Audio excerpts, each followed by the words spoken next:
A reading from the Holy Gospel according to Mark.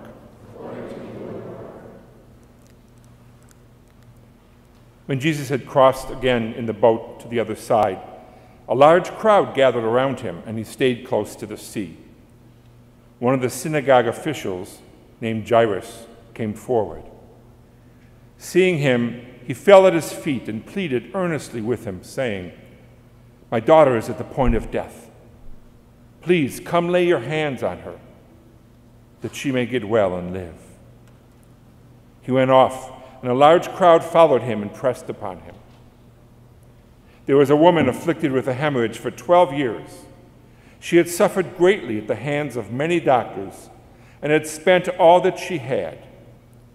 Yet she was not helped, but only grew worse. She had heard about Jesus and came up behind him in the crowd and touched his cloak. She said, "If I but touch his clothes, I shall be cured." Immediately her flow of blood dried up. She felt in her body that she was healed of her affliction. Jesus, aware at once that power had gone out from him, turned around in the crowd and asked, "Who has touched my clothes?" But his disciples said to Jesus, You see how the crowd is pressing upon you, and yet you ask, 'Who touched me?'" And he looked around to see who had done it. The woman, realizing what had happened to her, approached in fear and trembling. She fell down before Jesus and told him the whole truth. He said to her, "Daughter, your faith has saved you. Go in peace and be cured of your affliction."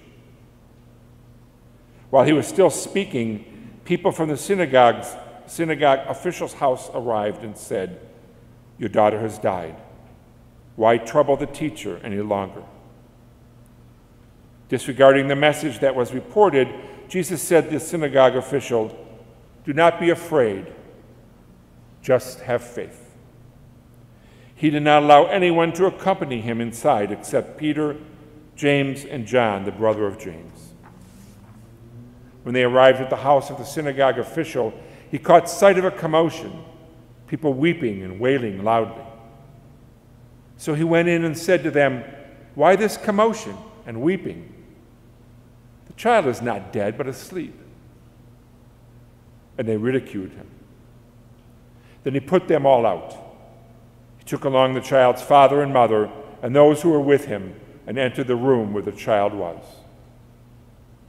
He took the child by hand and said to her, "Talitha cum," which means, "Little girl, I say to you, arise." The girl, a child of 12, arose immediately and walked around. At that they were utterly astonished. He gave strict orders that no one should know this, and said that she should be given something to eat. The Gospel of the Lord. Praise to you, Lord Jesus Christ. So I wonder, how good of a memory do you have? Can anybody remember something that happened 30 years ago? I'm not going to ask you what it was. I'm just going to be, can you remember anything that happened to you 30 years ago? Did anybody get married 30 years ago? Nobody? We don't have any 30-year-olds in here, I'm sure. How about 20 years ago? Can you remember something that happened to you 20 years ago? Yes? How about an interesting number? Can you remember anything that happened to you 12 years ago? 2009? Yes? I remember in 2009 that I was driving and I nearly missed getting in a really serious accident. I have that memory that I will never get rid of. It was 2009, 12 years ago. We hear in today's gospel the story of two people in 12 years. The first one is, well, first of all, it's the little girl's father, Jairus. And he and his wife 12 years ago had this young, beautiful daughter Today we read the Gospel of Mark, but in the Gospel of Luke it says she was their only daughter, so perhaps that means she was their only child. I'm sure she brought much happiness and joy as children do when they're born into a family, and the parents were happy. And here, Jairus, now a synagogue official, 12 years ago he was probably just working his way up through the synagogue, comes to Jesus because his beloved 12-year-old daughter is dying. And in the meantime, while Jesus is going because he has pity and compassion on this man and on his daughter, a woman who's been suffering for 12 years, the same 12 years. 12 years ago, her hemorrhage began, and it hasn't stopped. And not only the physical pain, but the emotional and psychological pain that she's been dealing with for 12 years. And she has the faith, but she doesn't have the courage to ask Jesus to heal her. So she just kind of sneaks up behind and touches his cloak, because she knows that's enough to cure her. And she was right, but as we know the rest of the story, Jesus also knew that something had happened. Jesus also knew that someone had touched him, and he wanted to know who and why. He wanted to know the details. He wanted to know about these 12 years. And it says in the gospel that she had spent all of her money going to physicians and doctors, and nobody could bring her any comfort. Only Jesus. And that didn't cost her any money. Didn't cost her her faith, the faith that she had. It just cost her to be a little bit more courageous. And then, of course, we know the rest of the story, where Jesus goes to the house of Jairus, and everybody's laughing because Jesus said, she's not dead, she's just sleeping, ha, ha, ha. And he says, little girl, get up.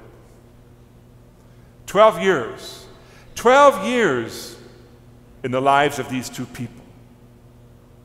And 12 years in our lives, and more than 12 years, and 20 years, and 30 years, and 50 years.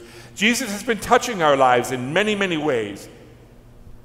And if you really take time to look back at all the times in our life that we realize and the times that we don't realize that Jesus was there, touching us, journeying with us, being with us in the good times, in the bad, like the birth of Jairus' daughter, in the bad times, like the suffering of the woman who had the hemorrhage. Jesus is always there journeying with us. He's so generous with his mercy and his compassion. He's so generous. And he teaches us that not only is he the generous one, that we too, because of our faith, as weak as it is, and in the past few weeks the gospel has been talking about our faith, and I've been saying over and over again, our faith is weak. Don't consider yourself strong in faith, because it's very weak, but it's more than enough. Jesus is there journeying with us and being generous to us, and we in turn must be generous to those whom we encounter.